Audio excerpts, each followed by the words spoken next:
Hello friends, good morning. Uh, Today we are going to learn a very short poem, very simple poem of HSC English textbook. Unit number 4, read number 2, Blind Deaf Fish. આ poem blind deaf ફિશની શરૂઆત કરતા પહેલાં કેટલીક અગાઉના વિડીયોની વાત કરી લઈએ. અગાઉ આપણે 2 પોઈમ્સ વિડીયોઝ જે છે એના અપલોડ કરેલા છે, sunrise on the Kanchenjunga and shepherd shape.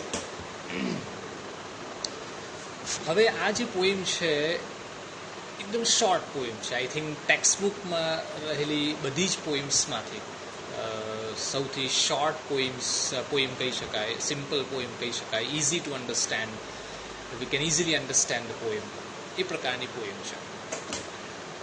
હવે અગાઉના જે વિડીયોઝ પોસ્ટ કરેલા હતા એમાં કેટલાક લેંગ્વેજ ફંક્શન્સના પણ વિડીયોઝ પોસ્ટ કરેલા હતા. સાથે સાથે ગૂગલ ક્વિઝ પણ આપણે બનાવેલી છે અને પર શેર કરેલી છે વોટ્સએપ દ્વારા. તો કાઇન્ડલી એ વિડીયોઝ પર બનાવેલી જે ક્વિઝ છે એને અટેમ્પ્ટ કરવાની કોશિશ કરતા રહેજો. જે સ્ટુડન્ટ્સ હજુ પણ અટેમ્પ્ટ નથી કરી શક્યા because of certain issues, don't worry, but try to attempt. It's open for all students, બધા જ માટે અત્યારે અવેલેબલ છે અને ગૂગલ લિંક પણ અવેલેબલ છે. તો એ ગૂગલ લિંકને ઓપન કરીને તમે જોઈ શકો છો અને અટેમ્પ્ટ કરી શકો છો ક્વિઝને. Okay, now I'm going to start with the poem today straight away. આપણે સીધા પોઈમ પર જઈશું. This poem actually composed by Anand Acharya. Anand Acharya is a Bengali poet. Bengali culture સાથે connected વ્યક્તિ છે. And he's also known as Sri Anand Acharya. Okay. So he has written many of his poems in Bengali language. Bengali ભાષામાં એમણે ઘણી બધી poems લખેલી છે. Many of his poems are translated or have been translated in English language. ઘણી બધી એમની જે poems છે એનું ટ્રાન્સલેશન, ભાષાંતર કરવામાં આવ્યું છે ઇંગ્લિશમાં પણ અને કેટલીક બીજી અન્ય ઇન્ડિયન લેંગ્વેજીસમાં પણ. બટ આનંદ આચાર્યની જે પોઈમ્સ હોય છે જનરલી એ સ્પિરિચ્યુઆલિટી સાથે, ગોડ સાથે, સર્જનહારની સૃષ્ટિનું જે સર્જન છે એની સાથે જોડાયેલી વધારે હોય છે, કનેક્ટેડ હોય છે. So this is one of the poems of Anand Acharya which is connected with God, connected with nature, connected with human. એ પણ ઈશ્વર સાથે, પ્રકૃતિ સાથે, હ્યુમન બિંગ, માનવ જાતિ સાથે જોડાયેલી, એના જીવન સાથે જોડાયેલી એક પોઈમ છે. Before we start with the poem, I would like to tell you that there are 3 words which are important. શરૂઆત કરીએ પહેલા 3 શબ્દો સમજવા આપણા માટે જરૂરી છે. The very first and important word for this poem is God. God, you know very well, G-O-D, the God, the Creator,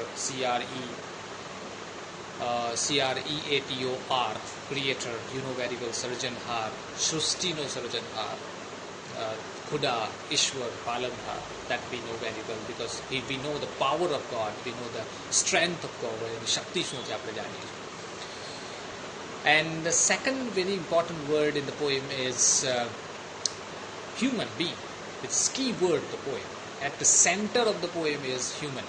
આપણે માનસ જાત, સમગ્ર માનવ જાત અહીંયા આ પોઈમમાં, એક શોર્ટ પોઈમમાં સેન્ટરમાં છે. That is human being, humankind, mankind. Many words are there.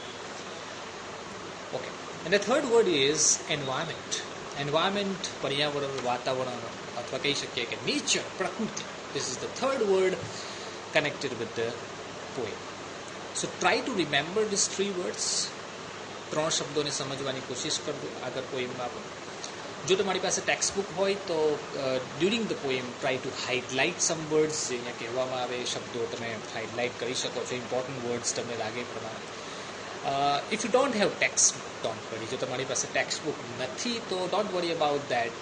Just write down in your notebook any important line of the poem or any important word in the poem, અથવા કેટલીક જે મેઇન પોઈન્ટ્સ જે છે તમે underline કરી શકો છો અથવા તો તમે નોટબુકમાં લખી શકો છો.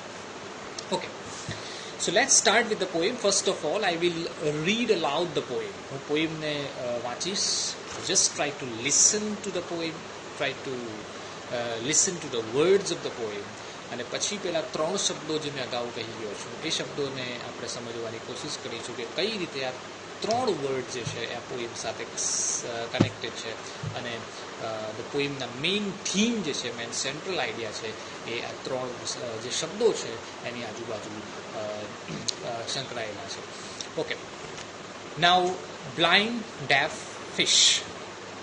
તો પોએમનું જે ટાઇટલ છે ઇટ્સ સેલ્ફ એક્સપ્લેનેટરી ટાઇટલ, જેને આપણે કહી શકાય કે ટાઇટલ પરથી અમુક આઈડિયા આપણને આવી શકે છે કે અહીંયા વાત છે fish.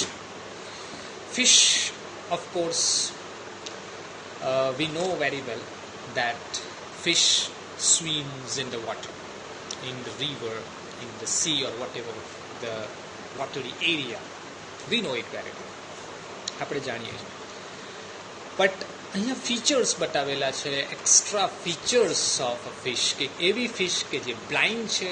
Blind means somebody who can not see, and deaf છે someone who can not hear, કોઈક સાંભળી શકતા નથી, એને આપણે ડેફ કહીએ છીએ. અને બ્લાઇન્ડ કે જે જોઈ શકતા નથી. ઓકે, હવે આ પોએમ હું વાંચવાની સ્ટાર્ટ કરું છું. I just going to read the poem. In a dark cave flows a dark river, and on its stony bank there sits a man old as the sun or older, waving a yarn of rainbow and humming the song. But the blind deaf fish that swim in the stream see neither yarn nor man nor hear his everlasting song. Very sweet and simple, beautiful, short poem. But big message, અહીંયા મોટો message છે, મોટો message આપવાની કોશિશ કરી છે આનંદ આચાર્યએ. Now, in a dark cave, very first image. અહીંયા કેટલીક ઇમેજીસ છે જે સમજવાની છે. What is images? ઇમેજીસનો મિનિંગ અહીંયા એ થાય છે કે કેટલાક એવા શબ્દો કે જે શબ્દો તો આપણને લાગે પણ એની અંદર નો મિનિંગ છુપાયેલો હોય. ફોર એક્ઝામ્પલ, અહીંયા સન જે છે એ સન એક માત્ર સૂર્ય નહીં કે જ્યાંથી પ્રકાશ આપણને મળે છે, તો સનનો મિનિંગ પણ બીજો થાય છે કે energy, power, strength, okay, light. એ જ રીતે અહીંયા વર્ડ કેટલાક વર્ડ છે, દાખલા તરીકે ડાર્ક કેવ છે, ડાર્ક રિવર છે, ઓલ્ડ મેન પણ અહીંયા એક ઇમેજ તરીકે આવે છે, સાથે સાથે ફિશ પણ એક ઇમેજ તરીકે આવે છે. Okay, try to understand. In a dark cave flows a dark river. Now cave already dark હોય છે, મીન્સ કે અંધારું જ હોય છે એમાં કેવમાં. કેવ એટલે ગુફા, અને એમાં પણ ડાર્ક રિવર.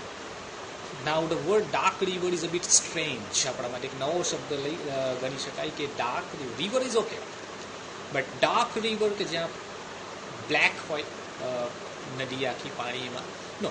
બટ જે ગુફા છે એ ગુફા ડાર્ક છે, અને ડાર્ક ગુફાના કારણે એમાંથી વહેતી નદીમાં રહેલું પાણી પણ ડાર્ક છે. તો આપણને શરૂઆતમાં એવું લાગે કે this poem is about water, fish, river, a man who is doing something. No, એવું નથી. અહીંયા ડાર્ક કેવનો મિનિંગ થાય છે અવર ડાર્ક લાઈફ. આપણી પોતાનું જે જીવન છે એ ડાર્ક કેવ જેવું છે, કે અંધકાર જેવું છે. એન્ડ ફ્લોઝ એટલે ત્યાં વહેવું, જેને કહી શકાય વહે છે, અ ડાર્ક રિવર. કે આ ડાર્ક કેવમાં ડાર્ક રિવર વહે છે એનો મિનિંગ કે આ જીવન અંધકારમય છે અને એમાં અંધકાર વહે છે. અને અંધકાર વહેવાનો મિનિંગ થાય છે કે અહીંયા પ્રોબ્લેમ્સ છે, સોરોઝ છે, પેઇન્સ છે, ટ્રબલ્સ છે, મુશ્કેલીઓ છે, તકલીફો છે, અને સાથે સાથે કહી શકાય મિઝરીઝ છે, સમસ્યાઓ છે. તો આ બધું જે બતાવવાની કોશિશ કરી છે એના માટે 2 વર્ડ્સનો ઉપયોગ કરેલો છે poet. It's very intelligent use of the 2 images, a dark cave, dark river. Try to imagine the ideas. Okay, કે life is full of darkness. જીવન ડાર્કનેસથી છવાયેલું છે, અને એમાં ડાર્ક ફિલિંગ્સ આપણે જોઈ શકીએ છીએ, અથવા કહી શકાય કે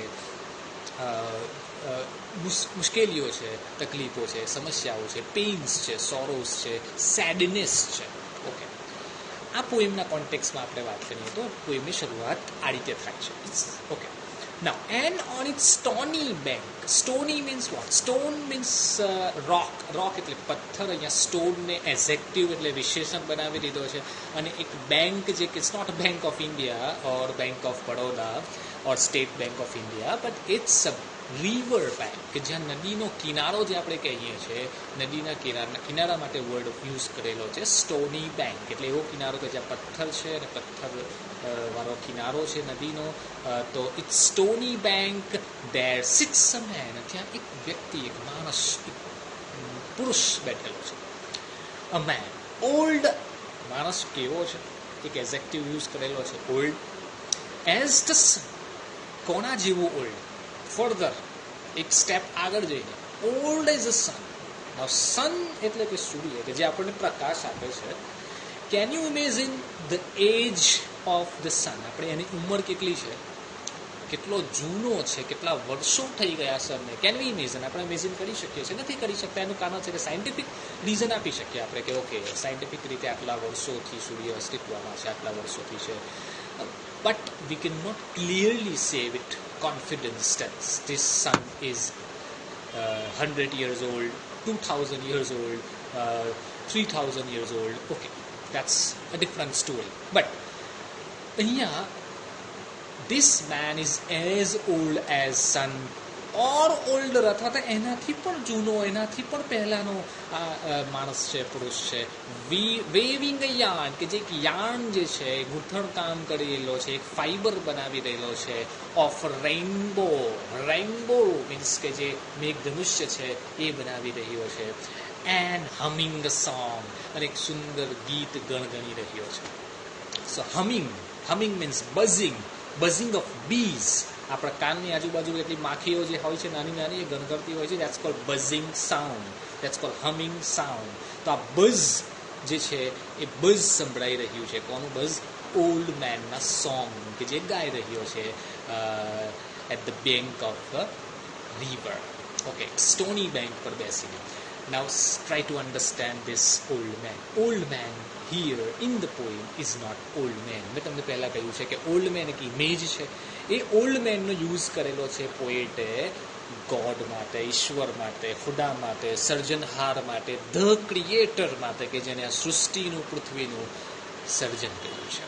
ઓકે, તો અહીંયા આ ઇમેજને સમજવાની કોશિશ કરો કે જે ઓલમાઇટી છે એને પૃથ્વી બનાવી છે, સર્જન કર્યું છે, સમગ્ર માનવ જાતનું સર્જન કર્યું છે, પ્રકૃતિ બનાવી છે, અને એનો લાભ માનવ જાતને મળી રહ્યો છે. A yarn of rainbow and humming the song. But પણ હવે સેકન્ડ જે સેક્શન આવશે ને બટથી અલગ પડે. એટલે પહેલી ઇમેજ ગોડ માટે છે, કે જેણે આખી સૃષ્ટિ બનાવી છે, the complete creation of the world. But the blind deaf fish, બીજી બાજુ કોણ છે? એક ફિશ છે જે પાણીમાં, પ્રવાહમાં તરે છે. એ કેવી છે? ડેફ છે, કેન નોટ હિયર. બ્લાઇન્ડ છે, can not see. that swim in the stream, પાણીના પ્રવાહમાં વહે છે. see neither, neither, જેને નાઇધર પણ પ્રોનાઉન્સ કરી શકાય છે અને નીધર પણ પ્રોનાઉન્સ કરી શકાય છે. અમેરિકન બ્રિટિશ પ્રોનાઉન્સિએશન અલગ છે. You can pronounce નીધર or neither. તમે એનો ઉચ્ચાર નાઇધર કરી શકો અથવા નીધર કરી શકો. નીધર yarn nor man, nor hear his everlasting song. એક બાજુ ફિશ છે કે જે ફિશ ડેફ છે, બ્લાઇન્ડ છે, જે પાણીના પ્રવાહમાં પોતાની લાઈફને પસાર કરી રહેલી છે, જેને કોઈ અવાજ આવતો નથી, જે સાંભળી શકતી નથી, જે જોઈ શકતી નથી કે આ પૃથ્વી પર બીજું શું ચાલી રહ્યું છે. She is completely unaware of what is going on outside this water. આ પાણીની બહાર શું ચાલે છે, આ પ્રવાહ પાણીના બહાર શું ચાલે છે, શી ઇઝ અનઅવેર ઓફ, તેને કંઈ ખબર નથી. તો આ ફિશ એક બીજી ઇમેજ છે. એ ફિશ નથી, બટ આ પોએમમાં એનો ઉપયોગ કરેલો છે માણસ સાથે, માનવ જાત સાથે. ક્રિએશન જે ક્રિએટરે કરેલું છે, એમાં એક હ્યુમન બિંગ પણ એક ક્રિએશન છે એની સાથે. તો હ્યુમન બિંગ શું કરે છે?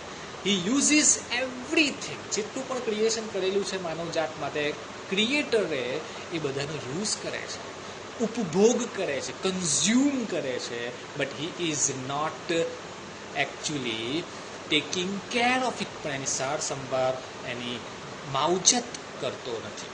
Four example, one example is tree. Now tree brings rain, very simple idea, you know very well કે વૃક્ષો ખેંચી લાવે છે વરસાદને.